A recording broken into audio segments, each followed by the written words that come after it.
محبوب کی بیویوں، اے میرے محبوب کی عورتوں، لستن کاحد من النساء، دنیا کی کوئی عورت تمہارے قدموں کے ساتھ لگنے والی مٹی کے برابر نہیں ہو سکتی۔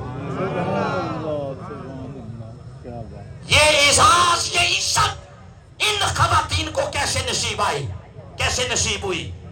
اس کی وجہ صرف یہ تھی، انہیں نسبت مل گئی حضور کے رشتے نکاح کی، حضور کے رشتے زوجیت کی نسبت ملی۔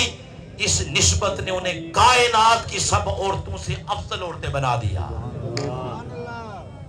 کیا مقصد ہوا پھر بتانے کا؟ 3 مقام ابھی کوٹ کیے میں نے آپ کو۔ بات یہ پتا چلی، جو عزت کا سورج مصطفیٰ کے قدموں کی خراج سے طلوع ہوتا ہے، آج بھی جا کے دیکھ لیں لاہور میں داتا صاحب کے مزار پہ 10 صدیاں گزر گئی، لیکن آج بھی شرق تا غرب لوگ داتا کا نام سن کے سیلوٹ کرتے ہیں۔ کیوں؟ جو عزت کا سورج مصطفیٰ کے قدموں کے خراج کے صدقے ملتا ہے، بندہ دنیا سے چلا بھی جائے ان کی قبروں پہ پھر بھی عزت کے دیے جلتے رہتے ہیں۔ سبحان اللہ۔ اگر سننے کی پوزیشن میں ہیں تو ایک آیت اور کوٹ کر دو۔ سبحان اللہ۔ یعنی آپ تو پوزیشن میں ہیں، ادھر سے پرمیشن بھی لے لیتے ہیں۔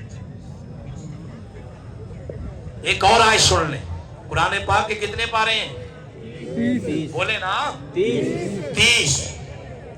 پہلے 29.5 پارے ان میں آپ پڑھ لیں، ملکوں کا نام ملے گا، شہروں کا نام ملے گا، مگر کسی ملک اور شہر کا نام لینے سے پہلے اس رب نے قسم نہیں کھائی۔ مگر جب پڑھتے پڑھتے آپ 30ویں پارے میں جائیں، سورہ بلد، سورہ نمبر 90 اور پہلی آیت، مکہ شہر کا ذکر ہوا، اس نے یوں ذکر کیا، سناؤ سنیں، فرمایا لا اقسم بہذا البلد، اس شہر مکہ کی قسم، اللہ قسم کھا رہا، مکہ شہر کی۔ ساری دنیا مکہ شہر جاتی ہے حج کرنے۔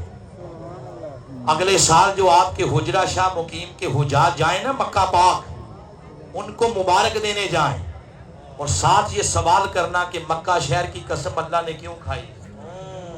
99% لوگوں کو کوئی نہیں پتا ہوگا کہ اللہ نے مکہ شہر کی قسم کیوں کھائی۔ سبحان اللہ۔ کوئی بندہ یہ کہے گا اس شہر کی قسم اس لیے کھائی کہ بیت اللہ نے وہی وہاں، تو جب قرآن سے پوچھا تو قرآن مکر گیا، اس نے کہا نہیں، مکہ بیت اللہ کی وجہ سے اللہ نے قسم نہیں کھائی۔ کوئی کہہ سکتا ہے کہ وہاں زمزم میں برکت والا پانی ہے، اس وجہ سے اللہ نے قسم کھائی ہوگی، قرآن سے پوچھا تو وہ نہ کر گیا، اس نے کہا یہ وجہ نہیں ہے۔ کسی نے سوچا کہ یہاں صفا مروہ ہے، قرآن سے پوچھا تو جواب نفی میں آ گیا۔ کسی نے جواب دیا کہ ہو سکتا ہے وہاں قرآن اترا ہے، قرآن نے فرمایا میری وجہ سے بھی قسم نہیں کھائی۔ کوئی سوچ رہا ہوگا وہاں مینا ہے، مزدلفہ ہے، عرفات، اس لیے قرآن نے کہا یہ ساری جگہ مقدس والی ہیں، احترام والی ہیں، مگر اللہ نے ان کی وجہ سے قسم نہیں کھائی۔ تو قرآن تو ہی بتا دے اللہ نے قسم کیوں کھائی۔ تو فرمایا سنو، لا اقسم بہذا البلد، اس مکہ شہر کی قسم۔ بولا کیوں؟ فرمایا وجہ صرف یہ ہے وَأَنْتَ حِلٌّ بِهَذَا الْبَلَدِ، اس شہر میں میرے محبوب کا ڈیرا ہے، میرے محبوب کا مسکن ہے، میرے محبوب کے قدم لگے ہیں، میرے محبوب کی یہ جائے ولادت ہے، تو اس وجہ سے اللہ نے مکہ شہر کی قسم کھا لی۔ ایک راز کی بات بتاؤں، آپ اس سارے مدینہ کی تڑپ لے کے بیٹھے ہیں نا، آپ سارے، کوئی کہہ دے یہ آپ قرآن سے اصول نکال رہے ہیں کہ حضور کی وجہ سے اللہ مکہ کی قسم کھا رہا ہے، تو اس وقت تو حضور آرام فرما مدینہ پاک ہے نا، تو مدینہ کی اللہ پاک نے قسم کیوں نہیں کھائی؟ حجرہ شاہ مقیم والوں، اسی آیت سے میں اگر آپ کو مدینہ کی قسم نکال دوں تو خوش ہو جاؤ گے؟ سبحان اللہ۔ یہی آیت، یہ جو میں نے ترجمہ کیا پہلے سنیں، فرمایا لا اقسم بہذا البلد وانت حل بہذا البلد، میں مکہ شہر کی قسم کھاتا ہوں اس لیے کہ آپ اے میرے محبوب آپ اس میں آرام فرمائیں. اب یہ جو ترجمہ ہے اس ترجمے میں لا اقسم، لا یہ زائدہ ہے. اور کبھی آپ ترجمہ پڑھیں رواں صدی میں عقائد صحیحہ کے امام وقت کے مجدد شیخ الاسلام ڈاکٹر محمد طاہر القادری مدد العالی ترجمہ عرفان القرآن کبھی پڑھے ان کا، آپ نے حاشیے کے اندر یہ ترجمہ لکھا ہے، حاشیے کے اندر. اور وہ جو ترجمہ لکھا ہے یہ 1450 سال کا ایک تاریخ کا تسلسل ہے.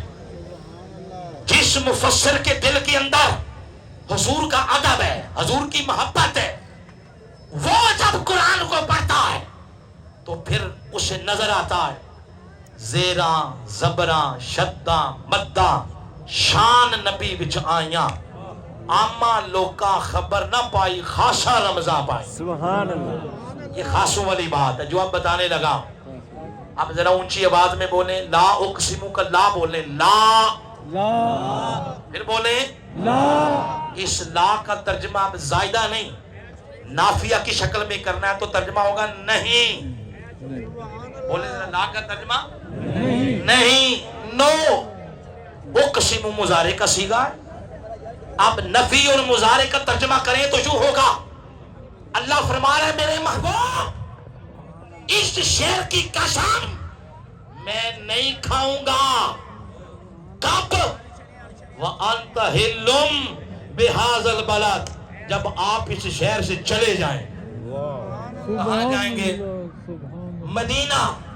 تو پھر میں یا اس شہر کی بجائے پھر میں مدینہ کی قسمیں کھاتا رہوں. بولے مدینہ کا ترجمہ آ گیا یا نہیں آیا؟ لیکن جو بات بتانے والی ہے وہ یہ کہ مکہ کی قسم کھائی وجہ مصطفیٰ تھے اور مدینہ کی قسم کھائی تو پھر بھی وجہ مصطفیٰ بن گئی.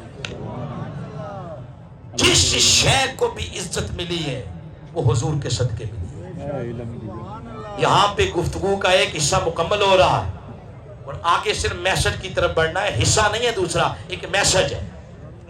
یہ بات روزے روشن کی طرح ثابت ہو گئی کہ عزت کا معیار صرف نسبت مصطفیٰ ہے.